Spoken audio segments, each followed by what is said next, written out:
All right. Looks like we're good to go. Recording has started. We'll go back to the deck in just a second here. Let me see if my partner in crime is possibly out there. I think he's on the road traveling. Dylan, are you around? Yes, I am. Awesome, awesome. Here and there, we may come to you with just maybe some for some verbal updates or verbal comments or whatever it might be.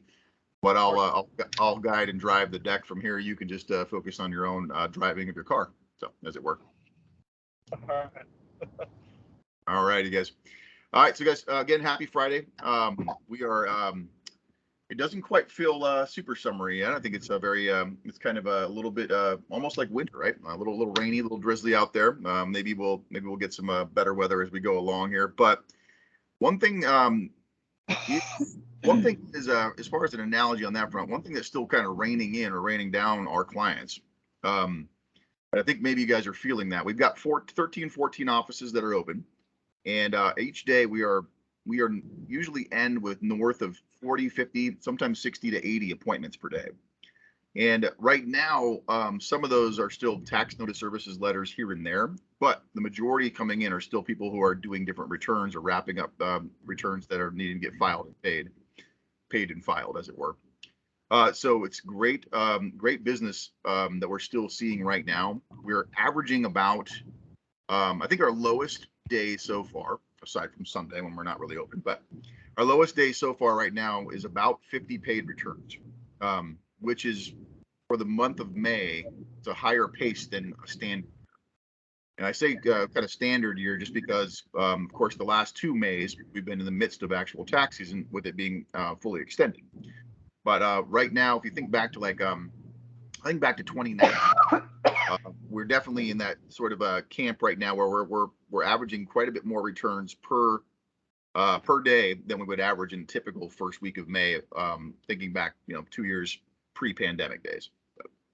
We are still producing anywhere from 40 to 50% of the returns having some sort of virtual component on the return, which is outstanding to see. And I just want to thank you guys for your efforts on that. As we kind of anticipated, as we got into April, we saw more and more clients begin to finally wrap up and finalize their returns via Approve Online or some other model or some other mode that way. So Approve Online clients finally kind of fully came in, and they're still getting wrapped up and closed out now. The one thing I want to kind of call your guys' attention to now is in each office you're at, you should have had returns that somebody who might have gone on furlough or on a break, you should have returns that would have been manually assigned to you, which you would need to have opened up and be able to begin working on.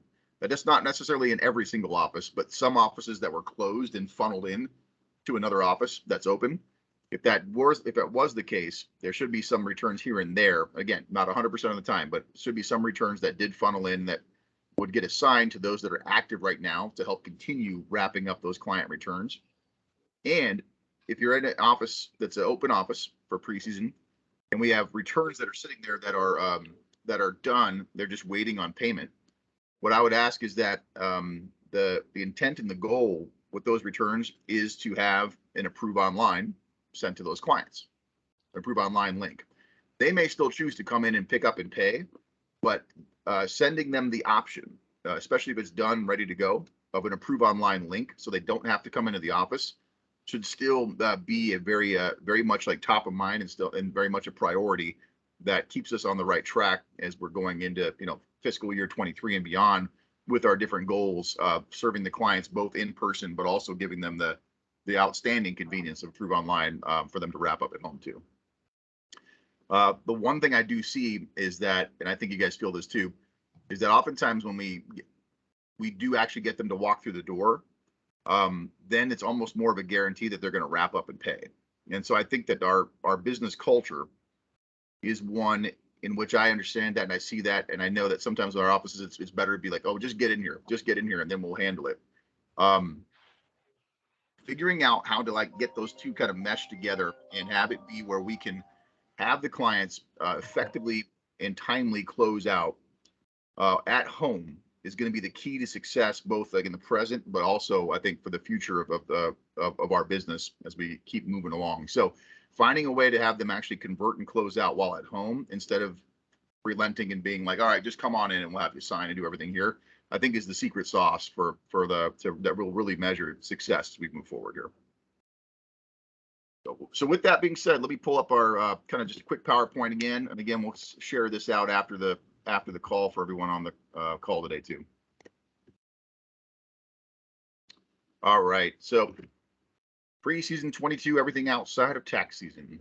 This is a reminder as we move into the next slide here of just what we covered last week, and it talks about the current time period that we're under, which was April 21 up to June 30. And there's a possible incentive pay on top of any sort of hourly pay out there during this time period right now. We can go through some of the reminders here again, and I'll move this over here so I can read that better. Yeah, we go through some of the reminders here of how it works. So if you see down in the left corner, again, as a reminder, if a district achieves a productivity and client target during this April 21 to June 30, each preseason tax pro in the district earns a percentage of the revenue they produce based on their individual volume. And again, it's that revenue sort of gate to begin earning is pretty small or pretty low number, pretty low gate. Once you hit the 5th return, 5 returns only, and there are several of you right now between April 21 and today that have already hit like close to 100 returns. But once you reach that 5th return, then you begin to be eligible for 3% of the revenue that you produce. Once someone goes 35 or higher on their returns, they get an additional percent. So 4% of the revenue produced. So when we talked about a little bit last week, I think one of the main goals or intents and purposes of this is to highlight 2 things. One, getting that paid return or getting the return filed and done matters, but also doing it and being focused on the actual revenue outcome as well also matters. So we don't want to have just a blue light special sort of fire sale on every single return going out the door. We want to make sure that the value for your time is also being measured and looked at, because it will be a big deal as far potentially if we hit our different goals here come June 30, because that incentive again will be based upon the revenue that you guys help produce individually out there. The revenues you see up in the top right, that's included, again, as a reminder, includes all net tax prep fees for paid returns, and then these next couple ones always kind of have a little bit of a drop off or sometimes a struggle during preseason, but products. So are probably the best one of all by far, and we see this especially if you work in preseason when letters come in, right? But peace of mind revenue, that also counts. Tax identity shield, that counts. $35 of revenue for each Emerald card is assigned, so that you get credit for that. Client extension revenue. So right now it sounds kind of interesting, but yeah, if somebody does come in and do an extension sort of payment right now, that would count. Business services revenue, and then tax notice services revenue, as we discussed last week too. The three categories of revenue that do not count towards it are refund transfer fees. If there's any sort of Emerald advance fees that someone comes and pays in the office, which rarely happens, but if that did happen, that wouldn't count. And then there's if there's tax planning revenue, it wouldn't count either. And so as a goal reminder, remember as we started out April 21 through June 30, our target for that time period of measurement was 2,500 or 2,515 returns as a team. And then the productivity measurement in that gate to achieve that would be 0.31, or as we talked about again last week, about 1 return per 3 hours clocked. So about 1 return for every 3 hours worked. And that's the productivity sort of measurement and gate right there. Basic math on this one, but if you look here, what's productivity? Hours worked today times hourly wage equals today's labor. Total revenue for the day divided by today's labor is your productivity rate. So simply put, it's just the number of returns you write per hour worked. So if you worked 8 hours in a day and you did 8 returns, your productivity would be 1.0. So 0.31 is our district target and goal, which again breaks down to about 1 return for 3 hours worked. All right, I'm going to pause real fast and see, Dylan, we have the screen up right now about the daily tracker, but can you help us with a reminder on what the daily tracker is and what they should expect right now? I've been seeing those come in, But can you give us a little insight on the daily tracker and what's expected there? Yeah, definitely. And so this is something we did cover on last week's call as well. However, the official H&R Block tracker wasn't out yet, so we gave you just kind of a snippet of what it would look like. This new snippet is the actual tracker as it stands today. This will go out in an email to all working tax professionals today, as well as this entire deck and expectations for preseason. But it is imperative that this is completed with every shift. That is the expectation that you come in. Obviously, if you're working a split shift, which I don't think any of you guys are, but if you are working more than one shift in a day or switching offices, only one needs to be completed for the day. But if you are on schedule in a day, a tracker should be submitted that day. A copy of the tracker does get sent all the way up, and there is nationwide reporting on trackers for each one. And so setting the good habit early of getting these trackers done when we go in, instead of kind of a reactive approach where we chase it down, and as we get busier, we're still chasing this down. My suggestion would be, as we send out this email today, favorite it so it's at the top of your inbox. And then each day when you come in, set the habit of filling out this tracker. Shouldn't take you more than 2 or 3 minutes, or at the end of the shift. And then you'll be good to go on that. And if you set that good habit of doing it each day, then we shouldn't have any issues with it. It's a very streamlined form compared to some of the ones we've done in the past. And we have heard feedback on it about updating it. And we, as you know, we do strive to make that better. If we're all using this correct link though on the bottom, as updates come out for the company, you'll see the forms change for yourself as well. But yep, just make sure you have it in your inbox. A best practice, like I said, is to go ahead and star it or favorite it so that it sits at the top of your inbox and you don't have to search for it every day. All right, thank you. Yeah, and I think I'll add on to it as well with thought process about it. I know it helps us at a macro level kind of see different themes or trends out there from an operations or behavioral standpoint. And it also helps guide with expanding hours and actually offering more hours sometimes at offices. We're currently doing a preseason in which a large handful of our offices are all 6 days a week right now. Or there's some that are 4 days a week, some that are 2. But there's a decent percentage of offices out there that are about 6 days per week. That is outside of taxes, and that's a very kind of a very robust year-round sort of tax business approach. And so this daily tracker, when we see kind of the efforts and different behaviors that go into that, really help to inform of, hey, do we open a different day? Do we actually open more hours? Do we go later? Is earlier better? So it definitely helps guide some of that thought process out there. And so that's the reason to help make sure that you're doing this and participate in this, because it helps at that macro sort of level of data to be able to see thematically where we should head as a business. So that's just something that's a good reminder there. And yeah, thanks, Dylan, for your insights on that too. Okay, see if I can advance the slide here. All right, so let me just come back here real quick. Let me ask you guys up. So I'll pause here for a second. Any current questions you guys may have or anything like that before I go to the next update of where we're at? Is that you, Virgil? Are you trying to talk? I think you're on mute, Virgil.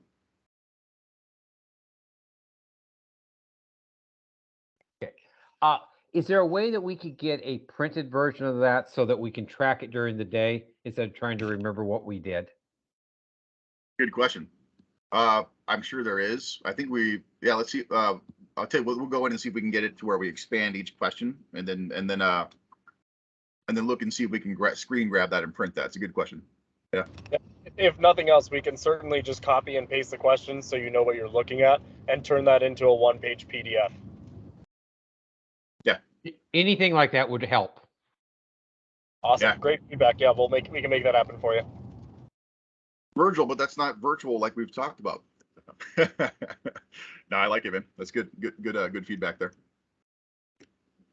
All right, we'll go to the next slide here real quick here. So this is where we stand as of through yesterday's data, and returns that have been done. Again, April 21 up through tracking up to June 30.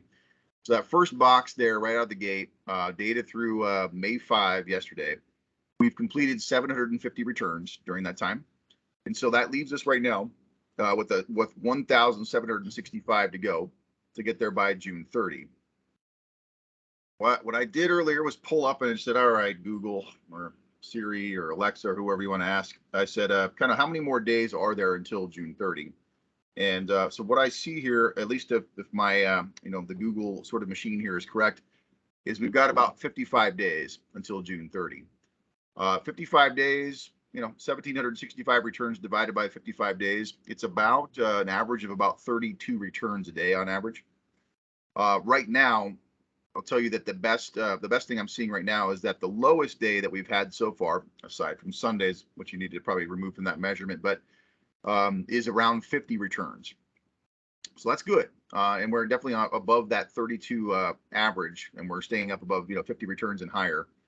However, I do know once there's some dangers ahead of us, right? Start to get a little bit more kind of complacent. We sometimes have messages come in that we respond to a little bit later in Work Center, or may not be pushing clients to get in with their extensions because they can still come in September and October. So there's certain things that are out there that I think that we should be aware of, or their headwinds towards making that 1,765 remainder right now, that number we have left to go.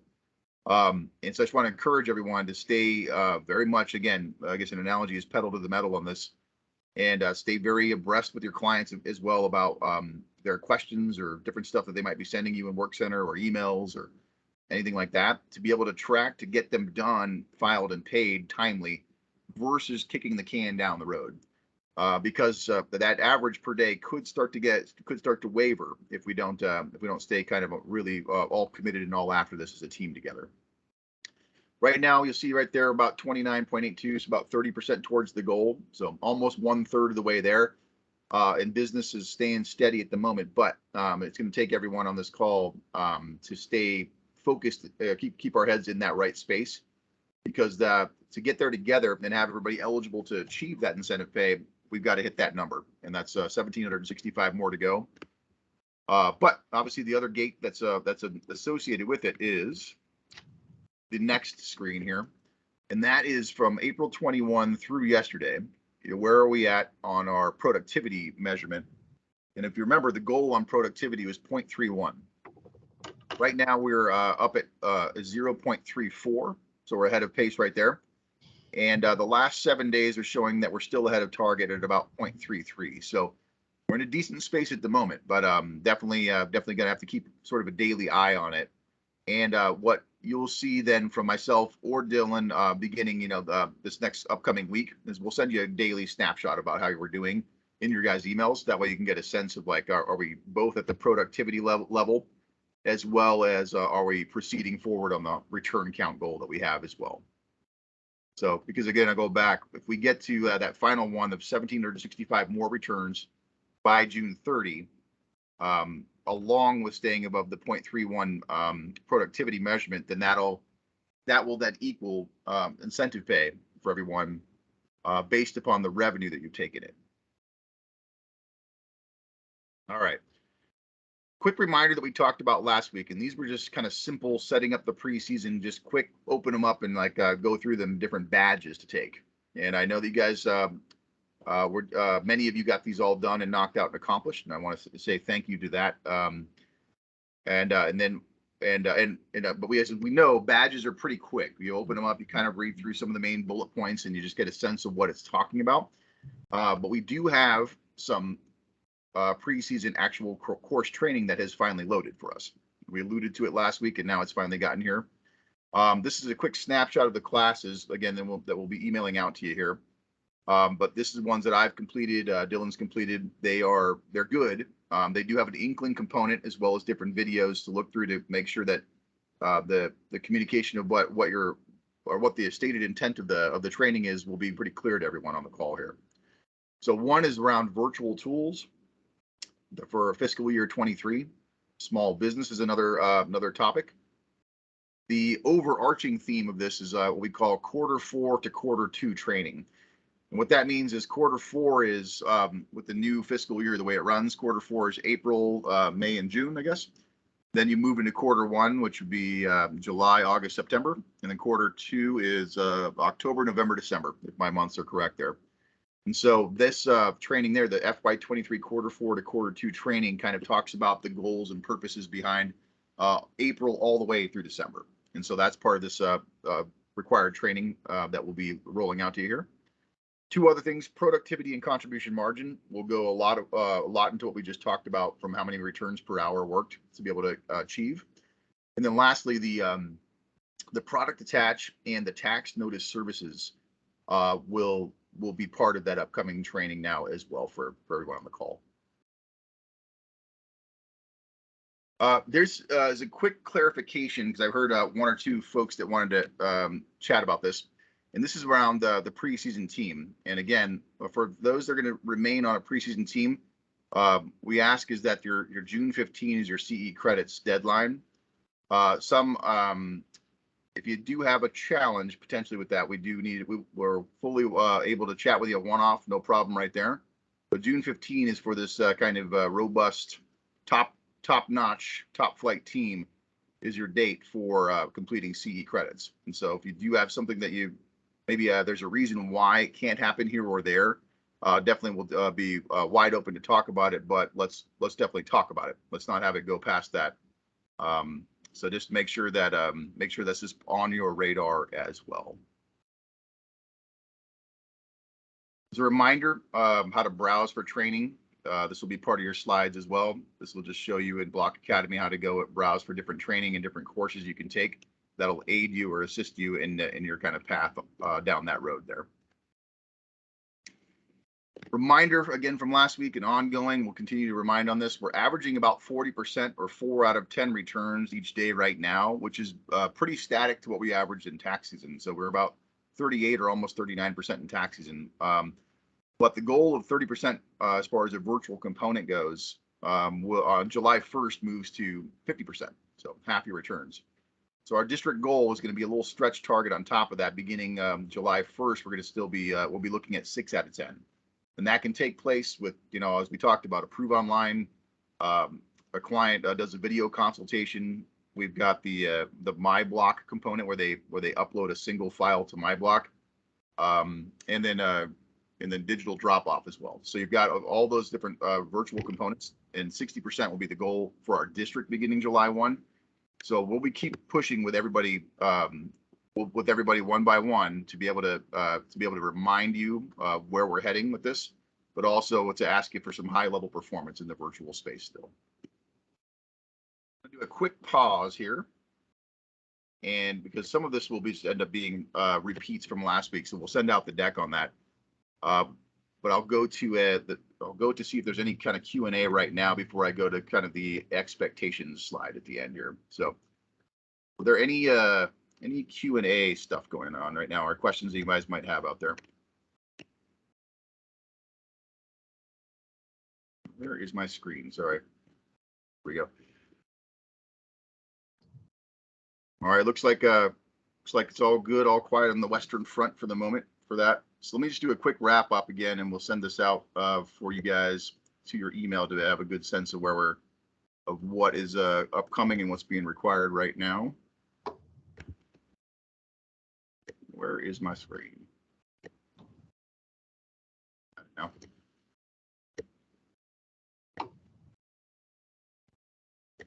All right, so to wrap up here on expectations for everyone on the team, we've got number 1 there. We had the badges to complete by April 30. They were the quick badges. So if you haven't had a chance, or you're just getting back on because you had like a mini vacation, or some of you went on a cruise, I know that type of stuff, then there's some badges there. Number 2 is a reminder on the CE credits to be done by June 15. TRS and TNS claims. These letters, and this will go along with the training that we discussed again last week, but the training that you also have in your required training at this point, those should all be entered into TRS anytime a letter shows up right away.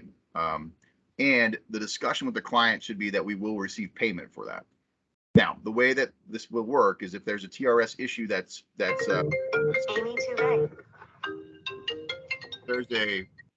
all right. You guys go, oh, hey, y'all, you can put yourself on mute too there. That'd be great. Yeah, But I just oh, thank you. Yeah, if we have a letter come in, it starts at $99 and it could go up from there. However, if we have something where we are able to determine that we were at fault, or a different issue that popped up, or they have peace of mind, then we'll be able to let them know that the retail value is still up at that. It starts at $99 and goes up from there, but it will be able to be deducted to 0. But the only time it gets deducted to zero is if they have peace of mind, or if we're able to determine that we made an error. Otherwise, we'll pay for that consultation time in our services. Number 4, the tracker form is completed daily. So make sure you guys, when you get that link, are able to stay very up to date on that and understand how that works. 5, all returns and then client appointments should be an appointment manager, schedules, including working appointments. We do that for in order to be able to forecast properly how many appointments we're going to see in a day, which then guides how many hours we're able to stay open during a preseason. So that's why appointments, even if they're working appointments, should be on your schedule. In the deck, last week we discussed who our 2 different CDAS captains are right now. We've got Lydia Rand and Lua Fletcher. They're still here. They're probably on the call, and that'll be in the deck. Their different contact information for you again if you need to reach out about scheduling or about different appointment stuff that is going on. Number 7 there, utilizing virtual tools with every client is still the goal. The 60% is after July 1, so just get real familiar and comfortable with that. And again, we're averaging most days between almost 40 to 50% right now. So definitely expecting to be able to kind of take that extra lift and move to 60% once we get into July 1 moving forward there. And lastly, just have some fun. Take care of clients. If there's some issues that happen where we wrapped up the season, let's operate with a high level of like understanding and empathy for those clients, and just figure out how to rectify each situation possible in order to take care of a client right now in the present, but also keep them as a client for the future. The way that we operate or communicate with those clients right now that may have had a challenge, wrapping up or concluding the tax season, is going to go a long way to show that they're still with us and keep them as a client of H&R Block and of your book of business moving forward long term. With that, let me go here real fast. So I'll kill off this screen. Dylan, do you have any sort of comments or thoughts you wanted to bring up?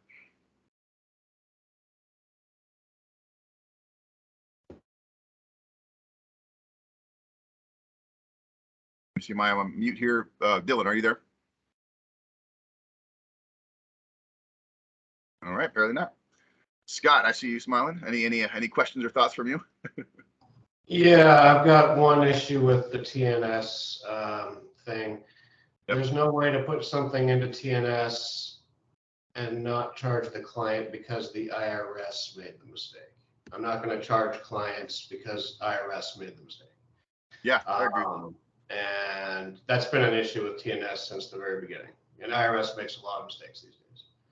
Yeah, I definitely agree with you. Now our software still allows you to manually deduct the zero, though, right? No, I mean I haven't tried a TNS one yet this preseason, but come up. But I have not seen an ability to bring the price to zero unless you say it was H&R Block's mistake. Oh, interesting. Okay. So, okay, how about this? The next time that pops up right away, let's chat about that to figure out how to overcome it. Because I philosophically agree with you 100%. So, yeah, if it's the IRS error, then yeah, we wouldn't want to like ding them for that. I would agree. Yeah. I agree. All right, let's see who else on here. Anybody else with the last couple things? So, Matt, just a thought on that question from Scott, that if it's an IRS mistake, we're not going to charge. Well, if the client has peace of mind, we will always respond. If it is our error, we'll always do it for free.